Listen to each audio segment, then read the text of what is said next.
The door opened, and David Bowie walked into a room he didn't want to be in.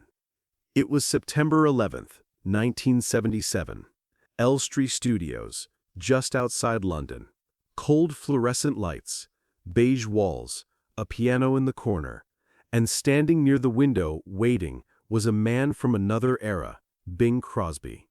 73 years old, white hair, tan blazer, looking exactly like what he was, a relic. Bowie was 29, thin, pale, wearing a waistcoat and tie, hair slicked back.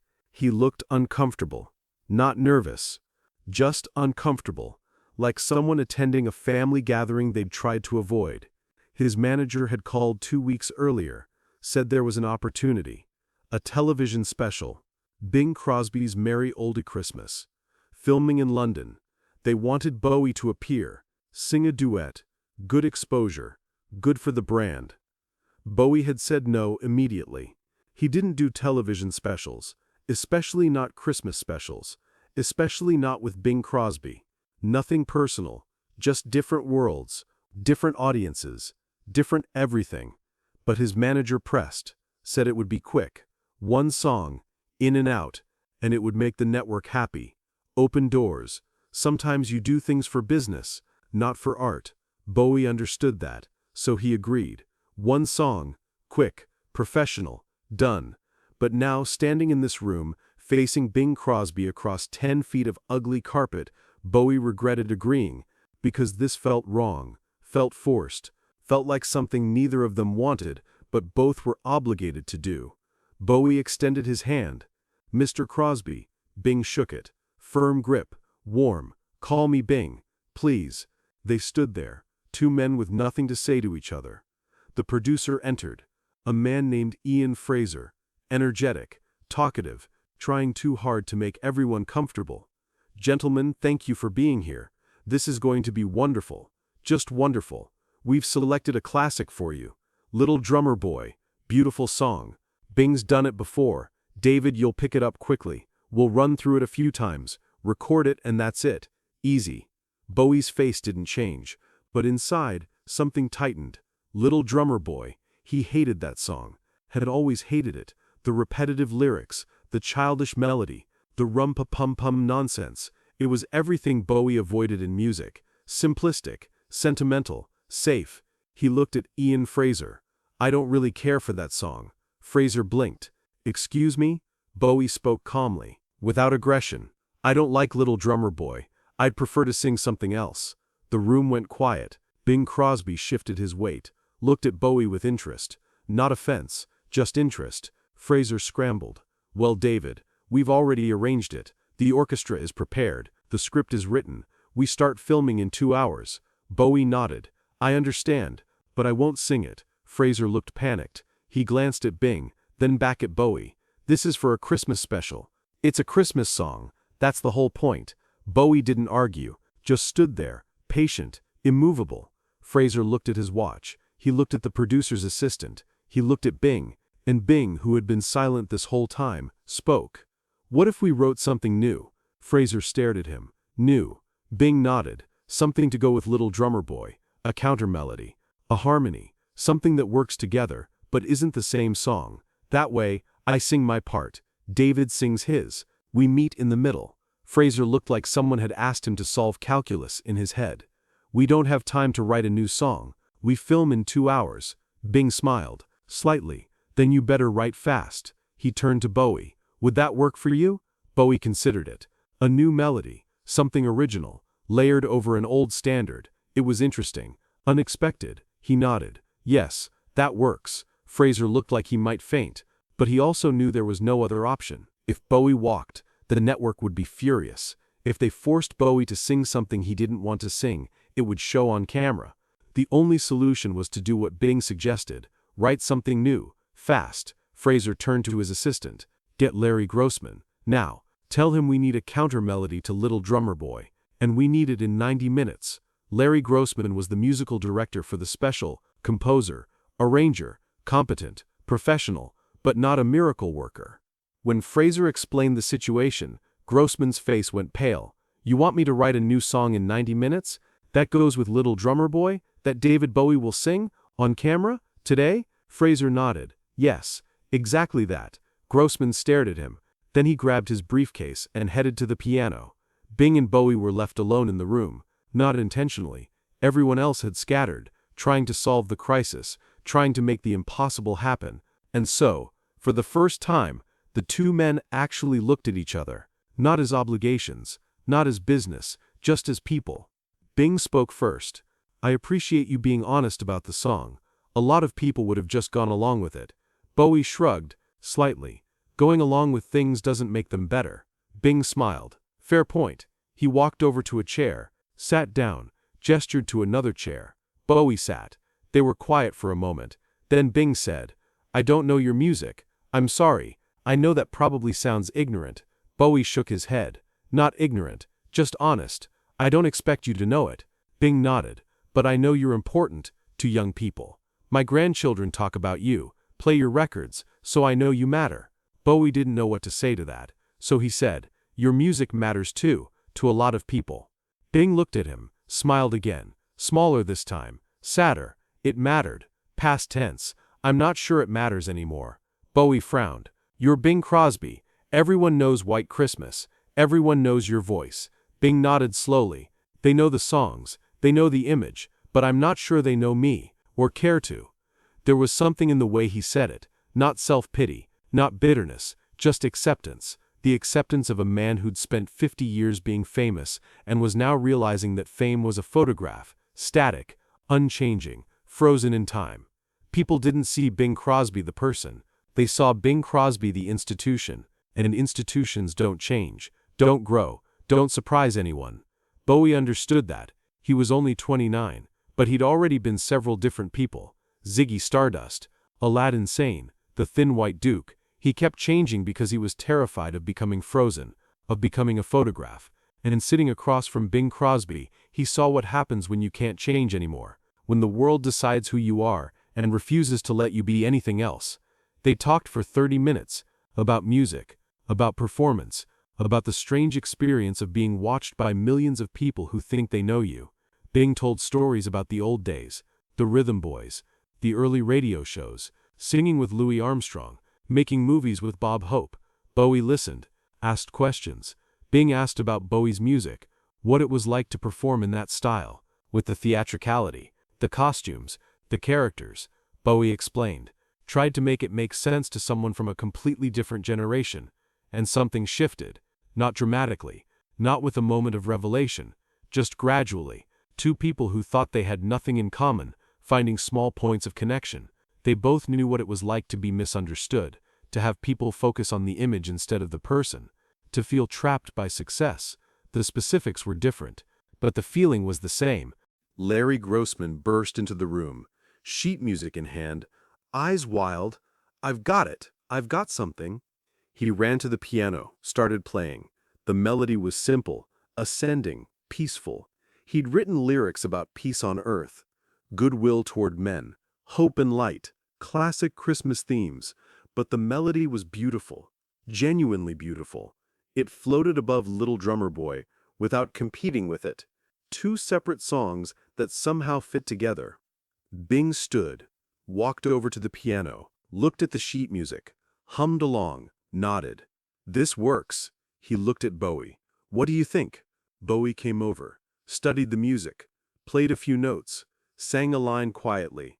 The melody was simple, but that was good. It gave him space to interpret, to add his own tone, his own meaning. He looked at Grossman. Yes, this works. Fraser appeared in the doorway, relief flooding his face. So we're doing this, we're actually doing this. Bing and Bowie looked at each other. Both smiled. Slightly. Yes, we're doing this. Fraser clapped his hands. Excellent. Orchestra is ready. Set is prepared. We'll do a quick run-through, then we'll record. Let's make magic, gentlemen. The set was decorated like a Victorian Christmas. Fireplace, garland, a small decorated tree. Tasteful, traditional, exactly what you'd expect from a Bing Crosby Christmas special. Bowie stood on his mark, looked around. This was not his aesthetic, not his style, not his world, but he was here, and he'd committed to doing this, so he would do it right. Bing stood across from him, Also on his mark, the camera operators positioned themselves. The lighting director made final adjustments. Ian Fraser stood behind the cameras, ready to conduct the orchestra. He counted them down. 3, 2, 1, and they began. Bing started. The little drummer boy. His voice was older now, not as smooth as it had been in the 40s, but still warm, still rich, still unmistakably Bing Crosby. He sang about the poor boy, about the drum, about playing for the newborn king. The melody was familiar, comforting, exactly what millions of people expected from Bing Crosby at Christmas. Then Bowie came in. Peace on earth can it be? His voice was different, higher, more fragile, more urgent. He wasn't singing about a story. He was singing a question, a genuine question. Can there be peace? Is it possible? The two melodies wove together. Bing steady and grounded, Bowie searching and uncertain. And somehow, impossibly, it worked. The orchestra played, the cameras rolled, and for 3 minutes, two men from completely different worlds made something neither of them could have made alone. Bing provided the foundation, the tradition, the warmth. Bowie provided the edge, the question, the modernity. Together, they created something that was both classic and contemporary, both comforting and challenging. When they finished, there was silence. The orchestra held their instruments. The cameras kept rolling. Bing and Bowie stood there, both slightly surprised, both understanding that what just happened was unusual. Fraser said, "Cut." Everyone relaxed. And then someone started clapping. One person, then another, then the whole crew. Not polite applause, genuine applause. Bowie looked uncomfortable. He never knew how to handle praise. Bing smiled, walked over to Bowie, extended his hand. "That was something special, David. Thank you." Bowie shook his hand. "Thank you for letting me change the song." Bing laughed, softly. "Best decision I made all day." They filmed a few more takes, different angles, close-ups, wide shots, but the first take was the one everyone knew was best, the one where you could see them figuring it out in real time, the one where the surprise was genuine. That was the take they'd use. After filming wrapped, Bing and Bowie stood on the set. The crew was breaking down equipment, packing up, moving on to the next scene. Bowie said, "I'm glad I didn't walk out." Bing nodded. "So am I." They shook hands again, and that was it. 5 minutes of conversation before filming, 3 minutes of singing, 5 minutes after, 13 minutes total. Two men who would never see each other again. David Bowie left the studio that evening and flew back to Berlin. He was living there at the time, working on new music, the Berlin trilogy, Low, Heroes, Lodger, experimental, dark, nothing like Little Drummer Boy, nothing like Bing Crosby Christmas specials. He thought about the day occasionally over the next few weeks, thought it went well, thought the song worked, but he didn't think about it much. It was a job, a professional obligation, done and finished. Bing Crosby left the studio and returned to his hotel. He was tired. The special had been exhausting. Days of filming, multiple costume changes, songs he'd sung 1,000 times, smiling for cameras. Being Bing Crosby, he was 73 years old. His health wasn't great. Emphysema from decades of smoking. His lungs struggled. His energy was lower than it used to be. But he kept working, because that's what he did. That's who he was. On September 24th, 13 days after filming the duet, Bing flew to Spain. He was going to play golf. Pebble Beach was nice, but Spain had courses he loved. La Moraleja, beautiful, challenging, good weather. He'd been looking forward to it for weeks. A break from work, from obligations, just golf, just peace. October 14th, 1977. Bing played 18 holes at La Moraleja, made par on the final hole, shook hands with his playing partner, said something about it being a great round. Then he collapsed. Massive heart attack. Dead before the ambulance arrived. The man who'd sung White Christmas, who'd made a career out of warmth and comfort and easy charm, gone. Just like that. The news reached London the next day.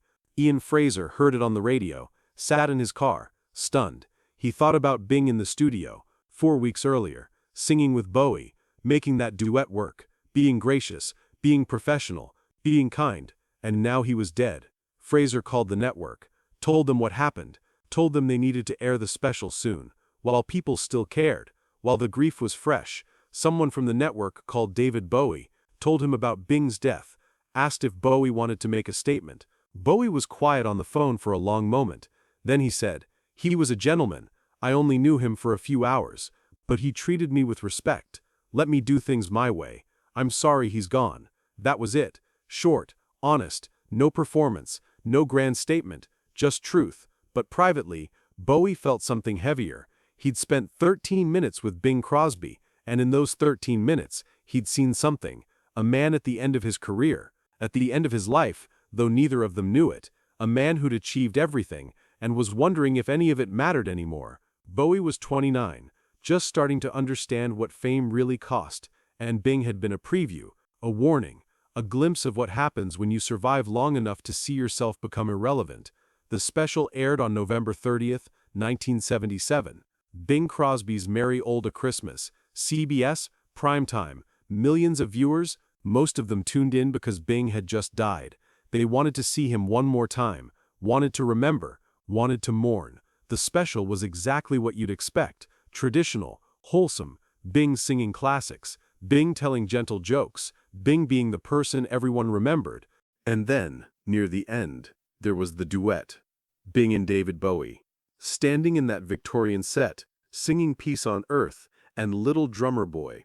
And something about it felt different, felt important. Not because the song was revolutionary, it wasn't, but because of the contrast. Bing in his blazer, traditional, safe, familiar, Bowie in his waistcoat, modern, strange, uncertain, two generations, two worlds, two completely different approaches to music and life, meeting for 3 minutes, finding common ground. People noticed, critics wrote about it, called it touching, called it unexpected, called it one of the most interesting moments in television that year, because nobody had expected it to work. Nobody thought Bing Crosby and David Bowie would make sense together. But they did. Against all odds, against all logic, they did. What people didn't know was that this was Bing Crosby's final performance, the last time he sang on camera, the last time millions of people would see him do what he'd done for 50 years, his last gift. And he'd shared it with someone who represented everything he wasn't, someone young, someone experimental, someone from a world he didn't fully understand, and that made it more meaningful, more poignant, more beautiful.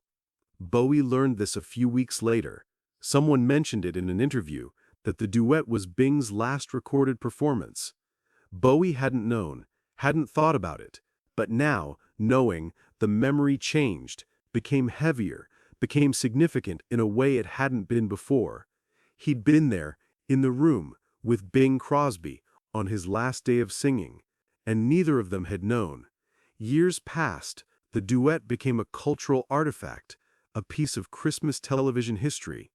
It aired every year, sometimes on CBS, sometimes on other networks. People watched it, smiled at it, felt nostalgic about it. It became one of those things everyone knew, even people who didn't particularly like Bing Crosby or David Bowie. It was just part of the cultural landscape, part of Christmas. In 1982, Bowie was asked about it in an interview. The interviewer wanted a good story, wanted Bowie to talk about how strange it was, how awkward, how forced, but Bowie didn't give them that. He said, "Bing was kind to me. He didn't have to be. I was the odd one in that situation, the outsider, but he treated me like a colleague, like an equal. That meant something." The interviewer pressed, "But wasn't it weird, singing a Christmas song with Bing Crosby?" Bowie thought about it, then said, "Yes, it was weird, but weird doesn't mean bad.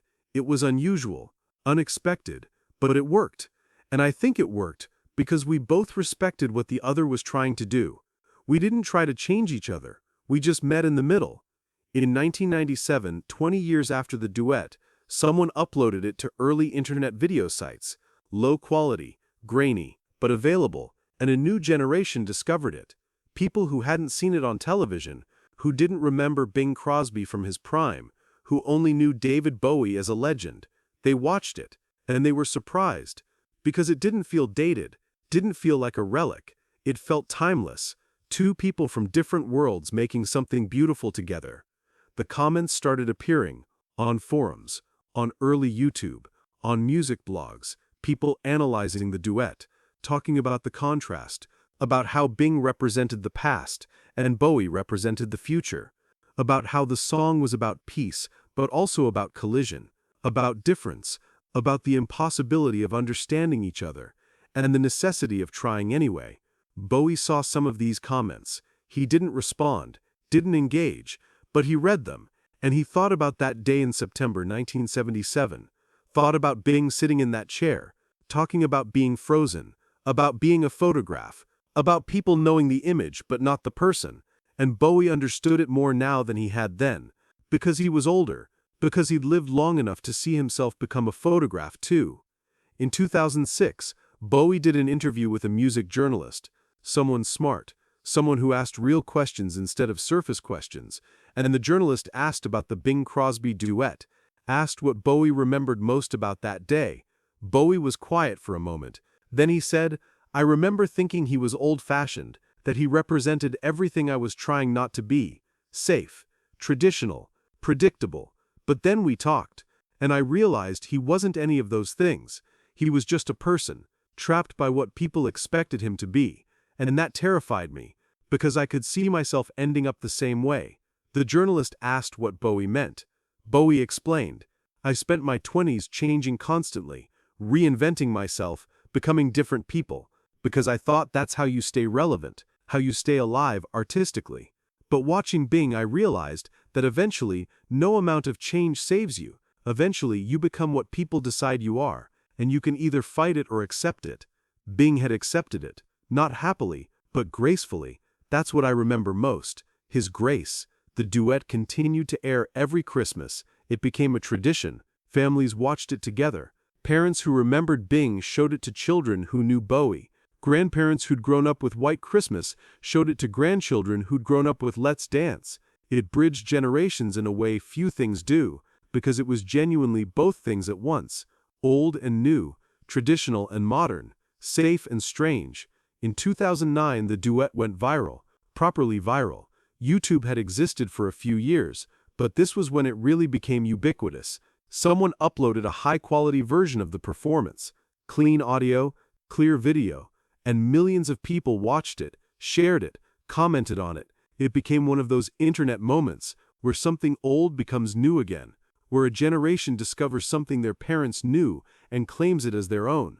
The comments section filled up. Thousands of comments, people talking about how beautiful it was, how unexpected, how moving, people who'd never heard of Bing Crosby Googling him, learning about White Christmas, about his career, about his life, people who thought they knew everything about Bowie discovering this weird, wonderful collaboration, and through the video, two dead men spoke to each other across 40 years, across death, across cultural change, still singing, still connecting.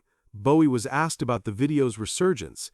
He was in his 60s now, still making music, still evolving, still refusing to be one thing. He said, "It's strange seeing young people discover that performance. They watch it with fresh eyes, without the context of who we were or what we represented. They just see two people singing, and maybe that's better. Maybe that's closer to the truth." David Bowie died on January 10, 2016. Cancer. He'd kept it private, kept working until the end, released Black Star 2 days before he died. One final album, one final reinvention. The world mourned. Musicians, artists, fans, everyone who'd been touched by his work, everyone who'd found something in his constant changing, his refusal to stay still. And in the tributes, in the retrospectives, people kept coming back to the Bing Crosby duet. It became one of the defining moments of Bowie's career, not because it was his best work, not because it was revolutionary, but because it showed something essential about who Bowie was, his willingness to meet people where they were, his respect for tradition, even as he pushed against it, his understanding that connection matters more than coolness.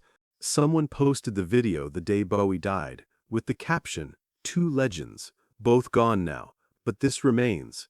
The video got millions of views in a single day. Comments poured in, people crying about Bowie's death, people remembering Bing, people marveling at the fact that these two men so different had created something together, something that outlived them both. There's a moment in the duet, about 2 minutes in, where Bing and Bowie are singing their separate melodies. And they look at each other. Just for a second. Eye contact. A small smile from Bing. A slight nod from Bowie. And in that moment, you can see it. The recognition. The understanding. Two artists. Two generations. Two worlds. Recognizing each other as equals. That moment lasted maybe 3 seconds, but it contained everything. All the fear of irrelevance. All the hope for connection. All the understanding that art is about reaching across impossible distances and finding someone on the other side. Even if you only get 13 minutes. Even if you never see each other again. Even if one of you dies a month later and the other dies 40 years later. The reaching matters. The trying matters. The meeting matters. The duet has been analyzed, studied, written about. People have done academic papers on it, cultural essays, musical breakdowns, talking about the harmonies, the arrangement, the symbolism. Some of it is insightful, some of it is overthinking, but all of it misses the simplest truth. Two men who had nothing in common found something in common, and they made something beautiful. That's it. That's the whole story. Today the video has over 100 million views. It appears on Christmas playlists, on nostalgia compilations, on lists of greatest duets. It's been covered by other artists, parodied, referenced. It's become immortal in a way neither Bing nor Bowie could have predicted. Because it's not just about the music, it's about the moment, about the impossibility of it, about the fact that it shouldn't have worked but did. Bing Crosby spent 50 years building a career, building an image, becoming an institution, and his last performance was with someone who represented everything he wasn't, everything his generation feared, the future, the strange, the unknown, and he embraced it, let it happen, made it work. David Bowie spent 50 years refusing to be one thing, changing, evolving, becoming different people, and one of his most beloved performances was with someone who represented everything he was trying not to be, the past, the traditional, the safe, and he embraced it, let it happen, made it work. Both men were right, both men were wrong, both men were just trying to make something that mattered, and for 3 minutes, in a television studio in London, they did. They made something that transcended their differences, that transcended time, that transcended death. The Victorian set is long gone, dismantled, destroyed. The tape of the performance exists in archives, digital files, streaming services, but the moment itself exists somewhere else, in memory, in culture, in the space between tradition and innovation, between old and new, between fear and hope. Bing Crosby and David Bowie met for 13 minutes, spoke for maybe 10 of those minutes, sang together for 3. That's all. 13 minutes total, less time than it takes to watch the video now, with all the YouTube ads and buffering. But those 13 minutes created something that will outlive everyone who saw it, everyone who remembers it, everyone alive today. Because the duet isn't really about Bing or Bowie, it's about what happens when you let go of who you're supposed to be and just meet another person where they are.